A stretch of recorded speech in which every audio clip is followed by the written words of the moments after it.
So good morning friends, welcome to PD classes. Today a very important session for all those who want to make their career for Indian Coast Guard.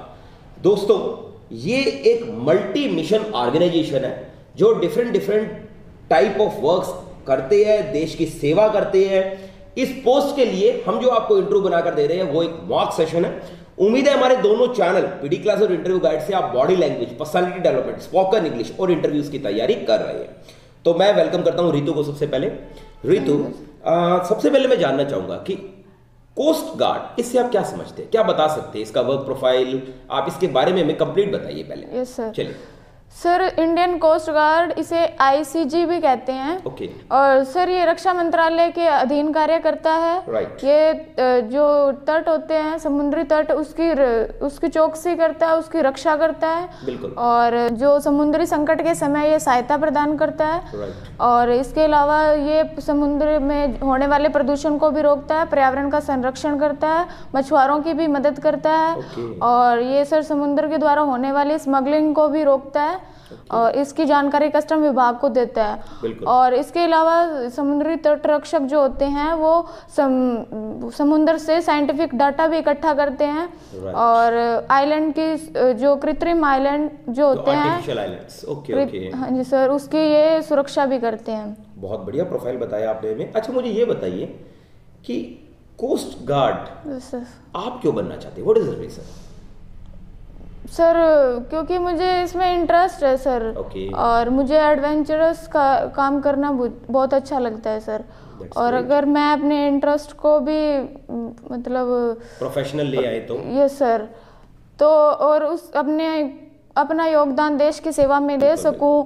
और sir earning के लिए तो बहुत सारी job है, लेकिन sir अगर मैं अपना योगदान अपने इंटरेस्ट के अकॉर्डिंग कोई जॉब अगर मुझे मिल रही है तो सर उसमें मुझे जाना ज़्यादा अच्छा लग रहा है। That's great. अच्छा, मुझे ये बताइए कि कोस्ट गार्ड किसके अंडर आता है? Coast guard sir ministry of defence के अंडर आता है। ओके। और कोस्ट गार्ड एक्ट कब लागू हुआ था? सर 1974 में। नहीं, 1978 में लागू हुआ। सॉरी। अच्छा, मुझे ये बताइए, क्या आप इसके ऑर्गेनाइजेशन का नाम बता सकते हैं? Yes sir. बताइए। Indian Navy. बहुत बढ़िया। अच्छा, अब मैं आपसे इसी से रिलेटेड पहले क्वेश्चंस पूछना चाहूंगा। मैं चाहूंगा ये जानना कि कोस्ट गार्ड में क्या क्या क्वालिटीज होनी चाहिए। सर सबसे पहली क्वालिटीज तो वो लीडर होना चाहिए। बिल्कुल। और सर उसे समुद्री लहरों को पहले से भांपने वाला होना चाहिए। राइट। और उसकी जो देखने की, सुनने की क्षमता है वो उच्च होनी चाहिए। मौसम विज्ञान के बारे में उसे जानकारी होनी चाहिए।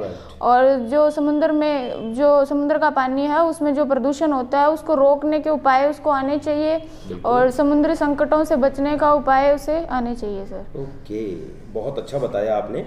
और जितने भी पॉइंट्स आपने दिए हैं बहुत बढ़िया बताया। इवन वाटर पॉल्यूशन पे भी ये वर्क करते हैं। Yes sir. दैट्स ग्रेट कि उसको अवॉइड कैसे किया जाए। अच्छा, इसकी कुछ पोस्ट होती है, आईसीजी की कुछ पोस्ट होती है, क्या इनकी पोस्ट के नाम बता सकते हैं आप? Yes sir. बताइए। सर नाविक। Yes sir. Assistant commandant. Okay, assistant commandant sir. Yes. और यांत्रिक। That's very nice. ये तीन पोस्ट बहुत स्पेशल है, यांत्रिक, असिस्टेंट कमांडेंट और यांत्रिक। चलिए मुझे ये बताइए कि पूरे साल में इनको अर्न लीव कितनी मिलती है? Sir 45 days. बहुत बढ़िया। और कैजुअल लीव्स कितनी मिलती है? Sir 8 days. Okay. Post retirement पर इनको ECHS मिलता है, क्या इसकी फुल फॉर्म बता सकते हैं? सर नहीं बता सकते आप? It's ex serviceman contributory health schemes which is being given at post retirement. चलिए ये बता सकते हैं आप हमें कि एक नाविक कहां तक प्रमोट हो सकता है, बता सकते हैं? Yes sir. सर एक नाविक प्रधान अधिकारी तक प्रमोट हो सकता है सर। ओके। और आईसीजी के प्रोबेशन पीरियड कितने होते हैं, कितने सालों का होता है? Sir 3 years. बिल्कुल सही बताया आपने। और इसकी एज लिमिट क्या चाहिए? Sir 18 to 22। ओके, तो यदि आप 18 से 22 के बीच में हैं दोस्तों तो बिल्कुल ये जॉब आपके लिए भी परफेक्ट है। अच्छा, एक मैं आपसे बात जानना चाहता हूँ कि एक्चुअली में आईसीजी की जरूरत क्यों पड़ी? What is the reason? Sir इसकी जरूरत इसलिए पड़ी जब इंडियन जो कस्टम विभाग है, जब उन्होंने नाविक की, इंडियन नेवी की जब मदद मांगी उन्होंने कहा कि जो समुद्र के द्वारा, समुद्री जो रास्ते हैं उसके द्वारा जो स्मगलर है वो बहुत सारी गड़बड़ी कर रहे हैं। स्मगलिंग हो रही है। Yes sir. तो उन्होंने, जो इंडियन नेवी थी, उन्होंने सुझाव दिया कि हमें इंडियन गवर्नमेंट को ये सुझाव दिया कि एक नॉन नॉन आर्मी फोर्स बनानी चाहिए जो कि तटों की रक्षा कर सके। बिल्कुल बिल्कुल। अच्छा, इसको नॉन मिलिट्री आर्म फोर्स बोलते हैं। Yes sir. ओके। और सर ये इसको इसलिए बनाया गया ताकि जो समुद्र के द्वारा जो होने वाली गलत गतिविधियां हैं उसको रोक सके। हाँ जी सर। और आज़ादी के बाद सर इसकी ज़रूरत इसकी ज़रूरत पड़ेगी जो राष्ट्रीय संसाधन है, राष्ट्रीय सोर्स है, उसको संभालने के लिए। और सर जो समुद्री जो लड़ाई है उसको करने के लिए सर इंडियन नेवी है। ओके, मींस ये दो पार्ट्स में अलग अलग हो गई कि जो आप बता रहे हैं कि नेशनल रिसोर्सेज को सपोर्ट देने के लिए, प्रोटेक्ट करने के लिए आईसीजी ने वर्क किया और नेवी ने वार के लिए अपने आप को ट्रेड किया। That's very nice. अच्छा, can you tell me the maritime zones of India is divided in how many coast guard regions? कितने रीजन्स में डिवाइडेड है? सर 5। बहुत बढ़िया। चलिए ये बताइए, पश्चिम तटीय मैदान का दक्षिण भाग क्या कहलाता है? सर मालाबार तट कहलाता है। ओके, आप पढ़ के आए हैं बहुत अच्छे से। आप मुझे ये बताइए, आईसीजी ने एक ऑपरेशन चलाया था, ऑपरेशन ऑलिव लॉन्च किया था, तो वो किसके लिए शुरू किया था? सर ये ऑपरेशन ओडिशा के अंदर ओलिव रेडले नाम की एक किस्म है कछुओं की। अच्छा। जब वो लुप्त हो रहे थे तो सर उनकी सुरक्षा के लिए इस ऑपरेशन को चलाया गया था। ओके। अच्छा, पनामा नहर जो है वो कौन कौन से महासागर को जोड़ती है? सर अटलांटिक और प्रशांत महासागर को जोड़ती है सर ये नहर। विश्व मौसम विज्ञान संगठन का मुख्यालय कहाँ स्थित है? सर जिनेवा में। राइट, बहुत अच्छा। अच्छा, विश्व की सर्वाधिक ऊंचाई पर स्थित पठार कौन सा है? सर तिब्बत का पठार। छोटा नागपुर पठार की सबसे ऊंची चोटी कौन सी है? सर पारसनाथ। ओके। सर्वाधिक थोरियम किस राज्य से निकाला जाता है? केरल में। म्यूराक्षी नहर किस राज्य में है? सर पश्चिम बंगाल में। फ्रांस और स्पेन के बीच कौन सा पर्वत है? पिलीज पर्वत। Very nice. ब्राजील में प्रमुख तौर पर कौन सी भाषा बोली जाती है? सर ब्राजील में प्रमुख तौर पर पुर्तगाली भाषा बोली जाती है। अच्छा, भारत का केंद्रीय तंबाकू शोधन संस्थान कहाँ स्थित है? सर राजमंड्री, आंध्र प्रदेश के गोदावरी डिस्ट्रिक्ट में है सर ये। क्यूराइल द्वीप किन दो देशों के बीच में विवाद का विषय बना हुआ है? सर जापान और रूस के बीच। कौन सा शहर पूर्व का मोती के नाम से जाना जाता है? Sir Singapore. भारत में राजस्थान के किस स्थान पर चकुंदर से चीनी बनाई जाती है? श्रीगंगानगर राजस्थान। ओके, बहुत अच्छा। अब वो कमीनपुरा शिफ्ट हुई है भाई, ये जो मिल है शुगर मिल। चलिए, बहुत अच्छा। अब मैं आपसे जानना चाहता हूँ कि हम आपको इसके लिए क्यों सिलेक्ट करें? हमारे पास और भी बहुत से स्टूडेंट्स हैं और हो सकता है वो आपसे ज़्यादा वेल एजुकेटेड भी हो और कुछ कोस्टल एरियाज के भी हो, तो उनको नॉलेज ज़्यादा भी हो सकता है आपसे, तो हम आपको क्यों लें? सर मैं अपना कंपैरिजन उनके साथ तो नहीं करूंगी, लेकिन जिस तरीके से मुझे इसमें इंटरेस्ट है, मुझे एडवेंचरस कार्य करना बहुत पसंद है। तो सर मुझे लगता है कि मैं अपने काम को पूरी निष्ठा के साथ करूंगी। तो सर इसलिए मुझे लगता है कि मेरा इसमें सिलेक्शन जरूर होगा, जिस हिसाब से मैंने। मान लीजिए नहीं हुआ आपका सिलेक्शन, तो आप क्या करेंगे? सर मुझे लगता है कि मेरे सिलेक्शन जैसे मैंने तैयारी की है डेफिनेटली होगा।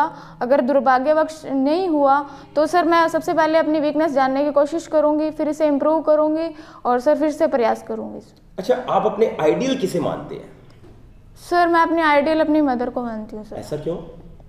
सर उन्होंने हमें पढ़ाया लिखाया और यहाँ तक पहुँचने का मौका दिया है सर।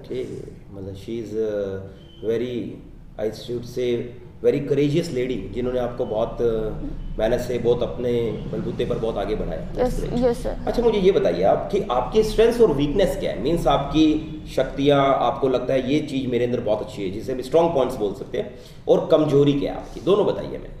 सर मेरी स्ट्रेंथ है सर, मैं कोई भी कार्य को पूरी निष्ठा के साथ करती हूँ सर। और आपकी वीकनेस? वीकनेस तो sir improve hand writing sir. Okay, आपको लगता है कि आपको हैंड राइटिंग अपनी इम्प्रूव करनी चाहिए। yes. पर ये बहुत छोटी वीकनेस है, क्या कोई और वीकनेस है आप में? सर मुझे नए नए फ्रेंड्स बनाना, नए नए कल्चर के बारे में जानना पसंद ज़्यादा है, तो मुझे ऐसा लगता है कि बहुत ज़्यादा बोलना भी मेरी वीकनेस है सर। ओके, मीन्स आप अपने आप को चैट बॉक्स भी कहते हैं? Yes sir. ओके, चलिए, आपने वैसे अपनी तरफ से बहुत अच्छा इंटरव्यू दिया और जितने भी मैंने आपसे क्वेश्चंस पूछे दैट इज़ फाइन। अब मैं आपसे बहुत ही यूनिक क्वेश्चन पूछने जा रहा हूँ। yes, कि मान लीजिए कि आपका सिलेक्शन पहले हम कोस्ट गार्ड में कर देते हैं, मगर बाद में आपको अपने शहर में कोई टीचिंग जॉब मिल जाती है, तो क्या आप इस जॉब को छोड़ देंगे? No sir.